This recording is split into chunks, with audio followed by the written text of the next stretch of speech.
మా ఇంటి బంగారం ఇప్పుడే నేను చూసి బయటకు వస్తున్నాను. బంగారం లాంటి సినిమా మన బంగారం సమంత గారు చేశారు. కొట్టారు ప్రేమగా కొట్టారు. సో యా బాగుంది సినిమా. మాత్రం ఓవరాల్ గా మాత్రం మీరు వెళ్ళండి, సినిమాకి ఎంజాయ్ చేస్తారు, మంచి ఫీల్ తో బయటకు వస్తారు. యాక్షన్ సీక్వెన్సెస్ అన్న ఫిదా అయిపోయినా నేనైతే యాక్షన్ సీక్వెన్సెస్ కి. అండ్ అందులో సమంత గారు ఆ పర్ఫార్మెన్స్, యాక్షన్ సీక్వెన్సెస్ లో చేసిన పర్ఫార్మెన్స్, ఆ యాక్షన్ కొరియోగ్రఫీలో కెమెరా వర్క్, ఆ మోషన్ క్యాప్చర్ అదంతా కూడా టాప్ నాచ్ ఉండిందన్న. ఆ ప్రొడక్షన్ వాల్యూస్ అవన్నీ మనకు కనిపిస్తాయి క్లియర్ గా. చాలా జాగ్రత్త పడి డైరెక్ట్ చేశారు. స్క్రీన్ ప్లే చాలా అద్భుతంగా పండింది అక్కడ యాక్షన్ సీక్వెన్సెస్ లో. నందిని రెడ్డి గారు ఉన్నాయి. మా ఇంటి బంగారం ఆబ్వియస్లీ, ఎందుకంటే ఫ్యామిలీ మ్యాన్ లో ఒక చిన్న కేమియో రోల్ అని చెప్తా నేను. ఫుల్ ఫ్లెడ్జ్డ్ రోల్ కాదు అది. సో నేను ఇగ్నోర్ చేస్తా ఫ్యామిలీ మ్యాన్ టోటల్లీ. నాకు టు బి ఆనెస్ట్ నచ్చలేదు. Citadel it was a good series. మనకి సిటాడెల్ వేరే సిరీస్తో కంపేర్ చేస్తే మాత్రం అంత వర్కౌట్ అవ్వలేదు. అండ్ సమంత గారిది కూడా అంత యాక్షన్ సీక్వెన్సెస్ ఏమి ఉండదు. వరుణ్ ధావన్ గారు డామినేట్ చేస్తారు అందులో కూడా.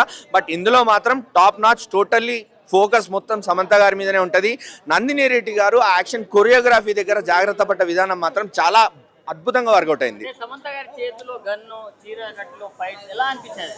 బాగా థ్రిల్ ఫీల్ అయ్యాము. ఫస్ట్ థింగ్ ఎందుకు అంటే నేను హ్యాట్స్ ఆఫ్ చెప్పాలి నందిని రెడ్డి గారి థాట్కి. చీరలో action sequences not an easy thing. Gun పట్టుకొని మళ్ళీ అటు ఇటు స్టంట్స్ చేసుకుంటూ, so not an easy thing. Samantha గారి లాగా మన టాలీవుడ్ ఇండస్ట్రీలో ఉన్న యాక్ట్రెసెస్లో ఎవ్వరూ అలా ఈజీగా యాక్షన్ సీక్వెన్సెస్ పుల్ ఆఫ్ చేయలేరన్న. అది సినిమాలో మీకు క్లియర్ కట్గా కనిపిస్తుంది. ఎస్పెషల్లీ ఆ ప్రీ క్లైమాక్స్ దగ్గర స్టార్ట్ అయ్యే ఆ శారీ ఫైట్ మీరు ఫిదా అయిపోతారు. అక్కడ బ్యాక్గ్రౌండ్ మ్యూజిక్ పడుతుందన్న, ఇంకా మీకు ఇచ్చేస్తుంది, ఆ కిక్ ఇచ్చేస్తుంది, ఆ థ్రిల్ ఇచ్చేస్తుంది మీకు. యాక్షన్ థ్రిల్లర్లో మీకు ఆ ఎలివేషన్స్ దగ్గర కావాల్సింది బ్యాక్గ్రౌండ్ మ్యూజిక్ అండ్ పాటలు. సో పాటలు ఎక్కడ మనకి మిస్ప్లేస్ అయినట్టు అనిపించవు. అండ్ బ్యాక్గ్రౌండ్ మ్యూజిక్ మాత్రం సినిమాని ఇట్లా తీసుకెళ్ళి అక్కడ నిల్చోబెడుతుంది. శ్రీముఖి